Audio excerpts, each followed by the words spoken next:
안녕하세요. 택시TV 진장은입니다. 오늘은 두 가지 소식을 좀 전해볼까 싶습니다. 첫 번째로는 산학금 없고 월급제인 웨이거 블루 택시에 대한 부분들 하나 좀 소식 전해드릴 거고요. 두 번째로는 내일 예정되어 있는 장례식장 이후에 서울개인 택시샵에서 집회 공고를 하나 냈습니다. 그래서 그 부분들 한번 좀 짚어보겠습니다. 첫 번째 소식입니다. 웨이거에 대한 부분들입니다. 웨이거가 출범을 했어요. 근데 가등이 있습니다. 이 가등이 있다는 얘기는 길거리 영업도 배회 영업도 하겠다는 의지로 보이거든요. 또 할 수 있다는 의지로 할 수 있다고 해석이 될 수 있는 부분들인데 자세한 부분들은 이제 진행이 되면서 좀 지켜봐야 되겠습니다만 가등이 있다는 얘기, 배회 영업을 같이 겸한다는 얘기는 상당히 좀 위협적인 존재로 받아들여야 되지 않을까 싶어요. 단톡방에서 어떤 분이 저한테 카풀과 그다음에 두 번째 타다와 세 번째로는 웨이고 이런 규제 플랫폼 택시 어떤 것 중에 가장 위협적이냐고 말씀을 좀 하시길래 제가 이렇게 말씀을 좀 대답을 좀 드렸는데 카풀이 태풍이라면 타다는 장마입니다. 근데 저 혁신형 플랫폼 택시는 전쟁입니다. 굉장히 심각한 문제예요. 근데 지금 현재 서울 개인 택시 조합은 타다와 카풀에 좀 집중적으로 관심이 좀 있고 규제 타파 혁신형 플랫폼 택시에는 아마 관심도가 떨어지는 듯 싶은데 지금 점점 무게추를 규제 없는 플랫폼 택시에 아마 주셔야 되지 않을까 싶은 생각을 좀 가지고 있습니다. 저 개인적으로 좀 건의를 좀 드리고 싶습니다. 저거는 전쟁입니다. 자식으로 비교하면 카풀은 죽은 자식이라고 비교할 수 있고요. 합의문이 이미 도출돼 있기 때문에 그래서 이제 태풍이 지나갔고 그다음에 그 태풍에 인해서 죽은 자식이라고 볼 수 있고 타다는 잔잔히 좀 속썩이는 자식이라 보면 저 혁신형 택시는 플랫폼 택시는 아마 사고를 대박 치는 자식이라고 볼 수 있습니다. 저건 조금 대비책이 좀 필요합니다. 그리고 내일 2시로 예정이 돼 있죠. 서울 개인 택시 조합에서 노제 이후에 집회 공고를 내시고 문자를 좀 보내주셨는데 제가 저번 방송에서는 아마 서울 개인 택시 조합에서 참여 의사가 없는 걸로 알고 있는데 일부 참여하는 걸로 아마 그렇게 결론이 난 듯 싶습니다. 굉장히 좀 잘하신 행동이고요. 그 다음에 박수 쳐드릴 만한 행동입니다. 당연히 참석을 하시고 서울 개인 택시 조합에서도 애도에 대한 표현을 분명히 하셔야 되는 게 맞습니다. 근데 이제 문제는 그 이후에 대한 집회에 대한 부분들은 전 좀 회의적입니다.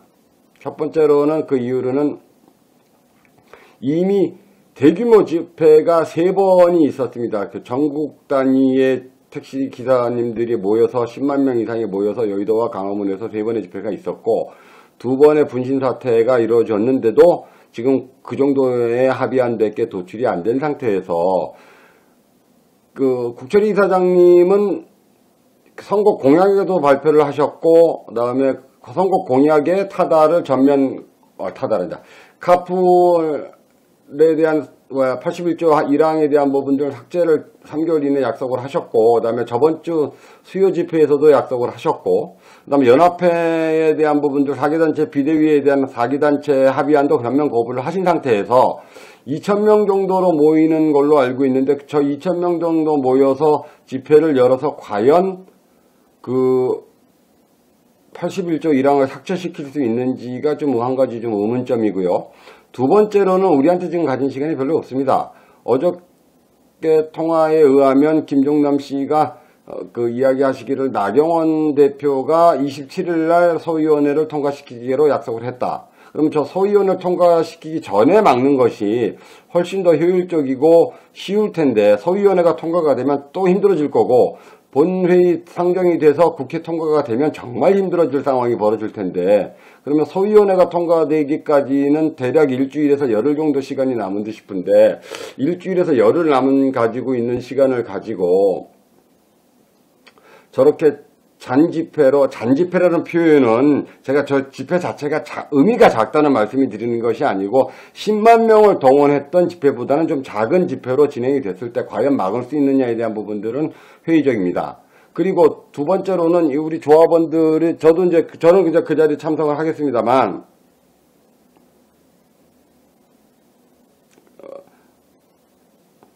그 자리에 참석을 하겠습니다만 저 행사를 하면 한 2천만 원 정도 깨집니다. 뭐 2천만 원까지는 안 깨지는지는 모르겠습니다. 한 1,몇백만 원 이상은 깨져요. 왜냐면 90명 대의원들 참석하면 대의원들 일당 15만 원씩 주시면 그것만 해도 1,000만 원이 넘게 깨지기 때문에 그건 뭐 2천만 원은 무조건 깨진다고 봐야 될 부분들인데 저는 그 돈이 아깝다고 생각하지는 않습니다.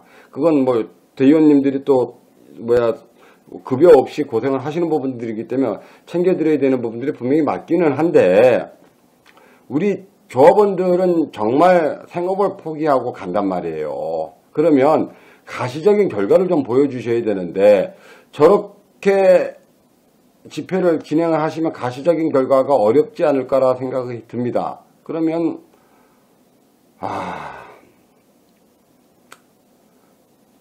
메시지는 합의한 거부, 그 다음에 철폐. 그런데 나오는 행동에 대한 부분들은 합의한 거부나 철폐를 할 수 있는 임팩트가 좀 부족하지 않나 싶습니다. 집회 상황을 좀 봐야 되겠습니다만 단순히 노래 부르고 마이크 잡고 우리는 거부한다 그러고 띠두르는 상황으로 거부가 될 것 같으면 진작에 거부됐습니다. 삭제됐고. 그런데 2,000명 모여서 띠두르고 마이크 들고 노래 불러서 합의안이 아니라 81조 1항이 삭제될 수 있는 상황은 아니라고 봅니다. 그러면 조금 더 임팩트 있는 집회를 좀 부탁드리고요. 또 조합원들이 생업을 포기하고 참석하신다는 부분들을 항상 좀 염두에 두시고 한 번을 하든 두 번을 참석하든 10번을 참석하든 정말 막을 수 있는 대안을 좀 부탁드리겠습니다. 그래야 우리 조합원들이 국철이 이사장님에 대한 기대도 크고 그 다음에 또 잘하실 거라고 믿고 있기 때문에 그 믿음에 대한 기대를 좀 기대가 저버리지 않도록 좀 부탁을 좀 드리겠습니다.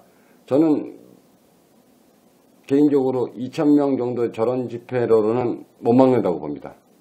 못 막는다고 봐요. 더 임팩트 있는 액션이 나와야지 저런 정도의 액션을 가지고는 어렵다고 봐요. 그런 부분들 좀 참고하시고요. 여러 가지 소식들 내일 또 집회 한번 다녀와서요. 그래서 말씀을 좀 드리겠습니다. 감사합니다.